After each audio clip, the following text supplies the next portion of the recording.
ஓம் மகா கணபதியே நமக. குரு வாழ்க, குருவே சரணம். ஆன்மீக அன்பர்கள் அனைவருக்கும் இனிய வணக்கங்கள். நம்ம இந்த வீடியோ மூலமாக 2024ஆம் ஆண்டிற்கான மாசி மாத ராசி பலன்களை பார்க்க இருக்கிறோம். குறிப்பாக இந்த வீடியோவானது பார்த்தீங்க அப்படின்னாக்கா மகர ராசிக்கான வீடியோ. இந்த மகர ராசிக்காரர்களுக்கு மாசி மாத கிரகநிலை ஆராயும் போது இந்த மாசி மாதமானது வருகின்ற பிப்ரவரி மாதம் 13ஆம் தேதியிலிருந்து மார்ச் மாதம் 13ஆம் தேதி காலகட்டம் வரலும் உள்ள காலங்கள் மாசி மாதத்துக்கான கிரக நிலைகள் அப்படின்றீங்க. இந்த மாசி மாதத்தில் இந்த மகர ராசிக்காரர்களுக்கு எதை மாதிரியான பலன்களை வழங்க இருக்குது அப்படின்றது பார்க்கும்போது உண்மையாக சொல்ல வரங்க, உங்களோட ராசிநாதனை ஃபஸ்ட்டு பேசணும். உங்களோட ராசிநாதன் சொல்லக்கூடிய கிரகம் சனி பகவான். இது நாள் வரலும் பார்த்தீங்கன்னாக்கா உங்கள் ராசியிலே உட்காந்து பல்வேறுபட்ட பிரச்சனைகளை கொடுத்திருந்தாருன்றீங்க. கடந்த ஒரு 3 வருட காலத்தை வாழ்க்கையில் எண்ணி பாருங்கள். வாழ்க்கையில் படாத துயரங்கள் ஏதோ ஒரு விதத்தில் போய் நம்ம லாக் ஆகிட்டோமோ அப்படின்ற ஒரு பயத்தை உண்டு பண்ணக்கூடிய அளவுகளுக்கு உங்கள் ராசிநாதன் உங்களுக்கு இருந்திருப்பார்ன்றீங்க. என்ன காரணம் சார் சொல்கிறீங்க? ராசிநாதன் ஒரு ராசிக்கு வந்து மிகப்பெரிய ராஜயோகத்தை தான் கொடுப்பார். ராசிநாதன் ஒரு 2 வருடம் 3 வருட காலமாக ராசியில் இருந்ததுனாலேயா பிரச்சனை வந்துருச்சுன்னா கண்டிப்பாக அதுதான் உண்மைங்க. காரணம் என்ன அப்படின்னு கேட்டிங்கனாக்கா உங்கள் ராசிநாதன் சனி பகவான் முன்ஜென்ம கருமாவின் பாவ பலன்கள் அனுபவிக்கக்கூடிய கிரகமாக இந்த ராசிநாதன் இருந்துட்டுருக்கார். அப்போ உங்களோட ராசிநாதனான சனி பகவான் சொல்லக்கூடிய கிரகம் சனி உங்க ராசியிலே இருக்கக்கூடிய காலகட்டத்தில் முன்ஜென்ம கருமாவின் பலன்கள் அனுபவிக்கின்றீங்க. அதுதான் ஜென்ம சனிக்கான காலகட்டங்கள்.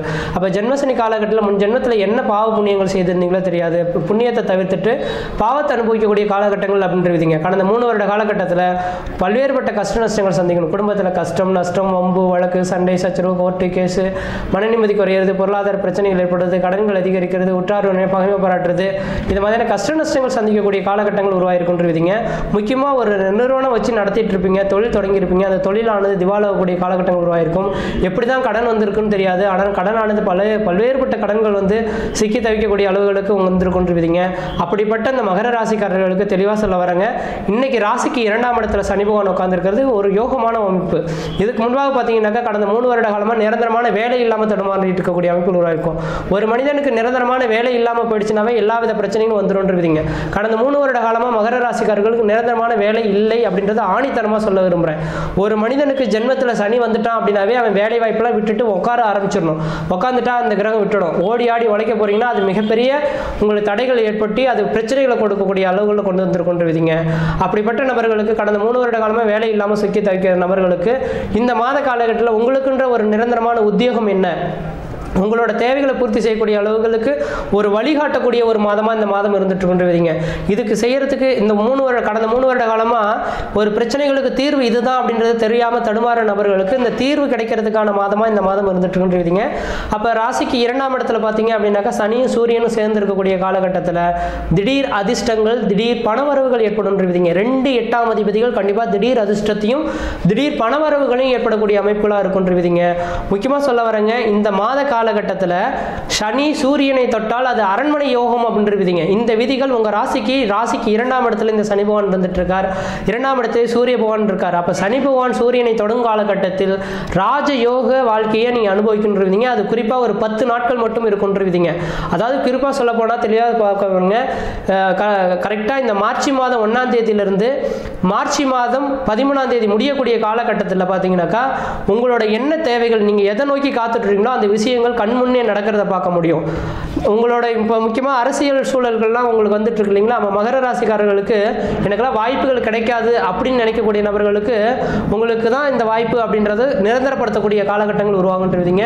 தொழில் பார்த்தீங்கன்னாக்கா நொடிச்சு போயிடுச்சேன்னு சொல்லக்கூடிய நபர்களுக்கு தொழிலுக்கு இதுதான் உகந்த காலகட்டம்ன்ற மாதிரி ஒரு நிரந்தரமான உத்தியோகம் பெறக்கூடிய காலகட்டம் உருவாகும். பணங்களை பல வழியில் விட்டுட்டு கொடுத்துட்டு தடுமாறின நபர்களுக்கு இந்த மார்ச் மாதம் 1ஆம் தேதியிலிருந்து மார்ச் 13ஆம் தேதிக்குள்ளார பார்த்தீங்க அப்படின்னாக்கா பணமானது கொடுத்த பணங்கள் திரும்ப ரிட்டர்ன் வரதுக்கான வாய்ப்பு உண்டு. ஏதாவது இன்வெஸ்ட்மெண்ட்டுகள் ஏதாவது போட்டிருக்கீங்க, ஒரு தொழில் இன்வெஸ்ட்மெண்ட் போட்டிருக்கீங்க, அது பணமே கிடைக்கல அப்படின்னு சொல்லக்கூடிய நபர்களுக்கு அந்த இன்வெஸ்ட்மெண்ட் ஆனது பல்வேறுபட்ட ஒருவேளை ரியல் எஸ்டேட் பிசினஸ்லாம் செய்யறீங்க அப்படின்னாக்கா மகர ராசிக்காரர்களுக்கு இந்த ரியல் எஸ்டேட் பிசினஸ்ல பார்த்தீங்கன்னாக்கா திடீர்னு இந்த ஒரு விற்காத நிலங்கள் விற்பனை ஆகிறது, நடக்க முடியாத ஒரு காரியங்கள் ஒரு திடீர்னு பார்த்தீங்கன்னா நடக்கக்கூடிய அமைப்புகள் உருவாகிறது. பணமானது பல வழியிலிருந்து உங்களுக்கு வரக்கூடிய காலகட்டங்கள் வருகின்ற மார்ச் 1ஆம் தேதியிலிருந்து 13ஆம் தேதி காலகட்டம் வரணும் ஒரு அதிர்ஷ்டமான அமைப்புகள் இருக்கு. அதனால இந்த மாதத்தின் தொடக்கத்தில், அதாவது மார்ச் மாதம் பிப்ரவரி மாதம் 13ஆம் தேதிக்கு பின்னரே நீங்கள் என்ன செய்யறீங்கன்னாக்கா, உங்களோட வேலைகளை செய்யறதுக்கு நீங்கள் சரியாக திட்டத்தை தீட்ட ஆரம்பிச்சிட்டீங்க அப்படின்னாக்கா, வருகின்ற மார்ச் 1ஆம் தேதியிலேருந்து 13ஆம் தேதிக்குள்ளார உங்களோட திட்டத்தை வந்து கரெக்டாக உங்களோட லைனை நோக்கி போகக்கூடிய அமைப்புகள் உருவாகும். முக்கியமாக 4ஆம் இடம் வீடு மனை வாசல் வண்டி வாகன யோகத்தை குறிக்கக்கூடிய இடங்க. அப்போ 4ஆம் அதிபதி செவ்வாய் பகவானை குறிக்கக்கூடிய இடம் உங்கள் ராசியிலே வந்து உச்சபலம் பெற்று உட்காந்துருக்காருங்க. அப்போ 4ஆம் இடம் நிலத்துக்கு அதிபதி, பொண்ணுக்கு அதிபதி, பொருளுக்கு அதிபதின்ற விதிங்க. அழியா சொத்துக்களை வாங்குறதுக்கான நேர காலகட்டமும், விற்க முடியாத சொத்துக்களை விற்கிறதுக்கான ஒரு உன்னதமான காலகட்டமாக இருக்குது. இந்த நேர காலங்களில் நீங்கள் என்ன நினைக்கிறீங்களோ, அந்த 4ஆம் அதிபதி உங்கள் ராசியில் உச்சபலம் பெற்று உட்காந்துருக்கும் இந்த நேர காலகட்டத்தில் அவரே லாபாதிபதியாகவும் இருக்கிறதுனால கண்டிப்பாக தெளிவாக சொல்ல வரேங்க, இந்த மாசி மாதத்தில் மிகப்பெரிய ஒரு பிரச்சனையிலேருந்து மீண்டு வரக்கூடிய காலகட்டம் உருவாகும். எதை நோக்கி காத்துட்டு இருக்கீங்களோ அது அந்த அதிர்ஷ்ட காத்தானது இந்த நேரத்தில் இருந்துட்டு இருக்கு. ஒருவேளை வாய்ப்புகள் இருந்தால் தெளிவாக சொல்ல வரேங்க, உங்களோட சுய ஜாதகத்தை எடுத்து போய் தெளிவாக ஒரு ஜோசியர்கிட்ட கொண்டு போய் கொடுங்க. இந்த மாதத்தில், இந்த மாசி மாதம் தொடங்குறதுக்கு முன்பாகவே கொண்டு போய் கொடுத்து பாருங்க. பார்த்துட்டு சார் ஏதோ ஒரு ஜோசியர் சொன்னார், இந்த மாத காலகட்டத்தில் எங்களுக்கு வாழ்க்கையில் வளம் பெறதுக்கான வாய்ப்புகள் இருக்குன்றாரு, திடீர் அதிர்ஷ்ட வாய்ப்புகள் இருக்குன்னு சொல்லியிருக்காரு.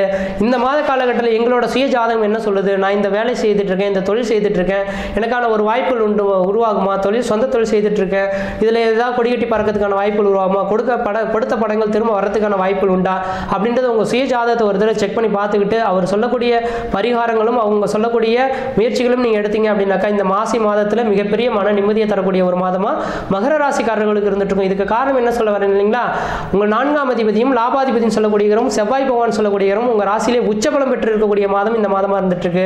அப்போ 5ஆம் அதிபதியும் 9ஆம் அதிபதியும் ஒன்று சேர்ந்து உங்கள் ராசியில் உட்காந்துருக்காரு. 5ஆம் அதிபதினு சொல்லக்கூடிய சுக்கிர பகவானும் 9ஆம் அதிபதினு சொல்லக்கூடிய புதன் பகவானும் உட்கார்ந்துருக்கிறது மட்டும் இல்லாமல் உச்சம் பெற்ற ஒரு கிரகம் உங்கள் ராசியில் இருக்கக்கூடிய காலகட்டத்தில் நீங்கள் எது செய்தாலும் தொட்டதெல்லாம் தொடங்கக்கூடிய காலகட்டமாகவும் எடுத்ததெல்லாம் சாதனை பண்ணக்கூடிய காலகட்டமாக இருந்துட்டு இருக்கு. உண்மையான சொல்ல வரேங்க, கடந்த 3 வருஷ காலமாகவே என்னோட வீடியோஸை நீங்கள் தொடர்ச்சியாக பார்த்துட்டு இருந்தீங்க அப்படின்னாக்கா உங்களுக்கு வளர்ச்சிகள் கிடையாது. மிக கவனமாக இருக்கணும், எச்சரிக்கையாக இருக்கணும், இது செய்யாதீங்க, அது செய்யாதீங்க, வேலை செய்ய வேண்டாம், நீங்கள் விட்டு வைங்கன்னு மட்டும்தான் சொல்லியிருப்பேன். ஆனால் இந்த ஒரு மாத காலகட்டத்தில் மட்டும்தான் உங்களுக்கு நீங்கள் செய்யுங்க, கண்டிப்பாக வெற்றி பெறுவீங்கன்னு சொல்லியிருக்கேன். அப்போ இந்த மாசி மாதத்தில் நீங்கள் எடுக்கக்கூடிய முயற்சிகள் சரியாக இருக்கும். ஆனால் மாசி மாதத்துக்கு பிறகு நலமாக இருக்கும்னு நினச்சிட்டு நீங்கள் செய்யக்கூடாது.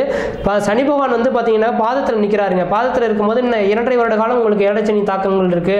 யாரையும் நம்பிட முடியாது. அண்ணன், தம்பி, மாமே, மச்சன் யாரையும் நம்பிட வேண்டாம். இந்த நேர காலகட்டங்கள் ஏமாற்றத்துக்கான காலகட்டமாக இருந்துட்டு இருக்கு. ஏமாற்றக்கூடிய நபர்கள் உங்களை யார் உங்களுக்கு தேடி வந்தாலும் நீங்கள் போங்கன்னு சொல்லி ஒதுக்கிடுறதா நல்லது பலன்கள் தருன்னு விதிங்க.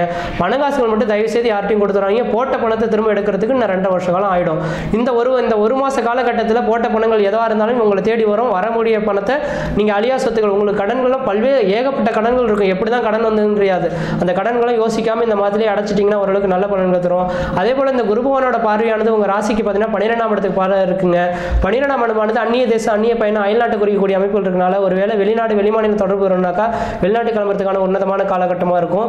ஒருவேளை ஏதாவது பூர்வ புண்ணிய சொத்துக்கள் விற்கப்படாமல் இருக்குது, அதை விற்றாதான் என்னோட கடன்கள் தீரும்னு நினைக்கக்கூடிய நபர்களுக்கு 12ஆம் அதிபதி 12ஆம் இடத்தை பார்க்கக்கூடிய காலகட்டத்தில் உங்களுக்கு பூர்வ புண்ணிய சொத்து சோங்களை விற்பனைக்கான ஒரு காலகட்டமாகவும் இந்த மாதம் இருந்து.